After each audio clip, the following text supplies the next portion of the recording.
Thank you, Mr. Chairman. Last year, former Senator Sam Nunn co-led an independent council on foreign relations task force that produced a report called A Sharper Choice on North Korea. Unfortunately, Senator Nunn was not able to join us today, but he did share his thoughts in the form of written testimony.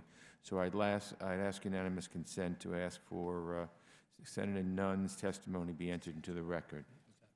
Unanimous consent. Without objection, I'd ask for unanimous consent. Thank you. Thank you. Former Secretary of Defense Bill Perry has also recommended a last-ditch effort to revive sanctions with North Korea, in part to pave the way for China to become more amenable to tougher sanctions if the talks should break down. So let me ask Mr. Ruggiero, let me ask you this. How do you suggest we shape a tougher sanctions policy while not alienating China? How can Congress best preserve space for the administration diplomatically to probe North Korea?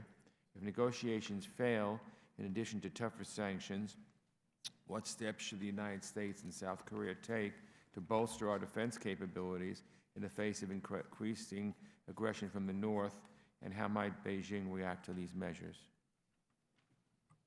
Sure. I think on the sanctions piece, as I noted in my oral testimony, the fact that it was a good step forward that we nearly doubled the number of designations, but most of those were inside North Korea, 88% inside North Korea. And as I just described, when you have a 22 entity front company scheme and none of those were designated, that seems to be the wrong approach. That would be sort of the first approach I would take, is looking at more of the companies outside North Korea. North Korea clearly uses front companies to obscure its access not only to the US financial system, but to the global financial system.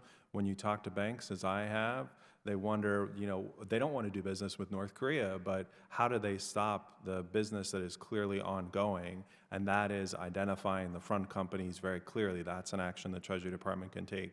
And as I noted with the chairman's question, there are many steps you can take. I understand that in a lot of ways, people want to jump right to a Section 311 action against China, which I understand will have ramifications beyond just North Korea. But there are steps you can take. I'm fairly certain that both foreign financial institutions inside China and, frankly, the big Chinese banks do not want to be doing this business with North Korea. And so making a clear and stark choice for them that if they do that business, if they do not have the systems in place to detect that business, that maybe they won't get a 311, but they'll get a hefty fine, or they themselves might, or elements of the Chinese financial system could be designated, as was done with Iran. A Chinese bank was designated. So there are different ways to do it to really show China that it's time for them to take a different approach. Ambassador Gallucci, do you agree?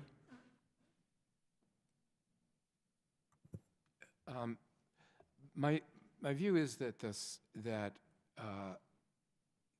if the chairman was right about sanctions and their impact, and the South African model is a good model, then I think pursuing sanctions, maybe not initially, maybe trying for negotiations is a plausible way to proceed, but ultimately proceeding with the most effective sanctions and avoiding the highest risk, as I understood he to be recommending, sounds perfectly plausible to me as a policy. But I remain skeptical that it will produce the results we want, that we'll see that nuclear weapons program slow down or stop, that we'll see the regime be shaken, or that we'll see the regime feel threatened sufficiently to come to a negotiating table in a new frame of mind. So I'm skeptical of that, but I honestly don't know. Thank you. Dr. Terry, you mentioned the elites in the regime. One of the things that surprised me when I went to North Korea, first of all, they didn't allow us to go out of Pyongyang, so there. And they told us we could go anywhere in Pyongyang. So we got up real early, and we took the train, the train, and we watched people going to work. If I didn't know I was in North Korea, it would seem like any other place. The elites seemed pretty well fed. They looked good. Things were fashionable. People wore nice clothes. It could have been any big city. You know, I'm from New York, so I'm kind of used to the hustle and bustle.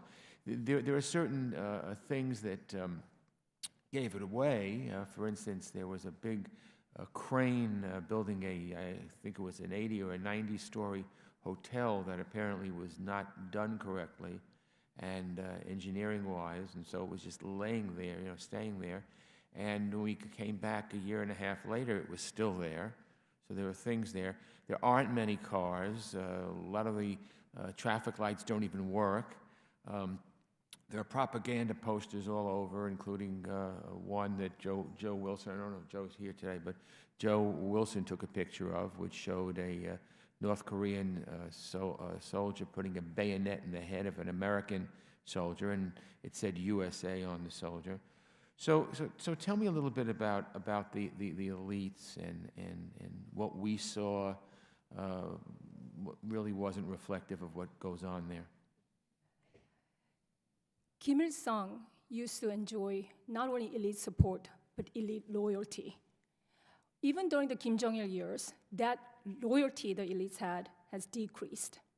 Now under Kim Jong-un, of course you have to support them. Look what Kim Jong-un has been doing for the last several years, right? He even publicly executed his uncle. And many elites, even last week, he just purged yet another guy.